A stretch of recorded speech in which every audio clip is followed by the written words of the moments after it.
Today we are going to see one of the best beach in India, which is located 35 km away from Mangalore International Airport.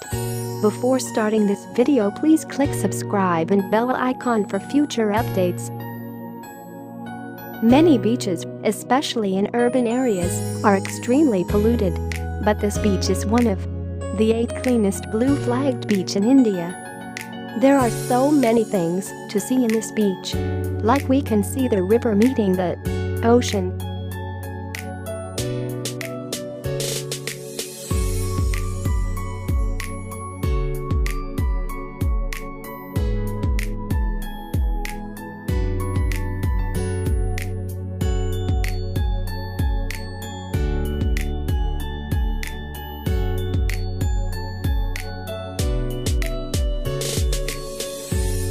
दिन और रात के बीच का एक ऐसा वक्त जो बहुत खूबसूरत होता है।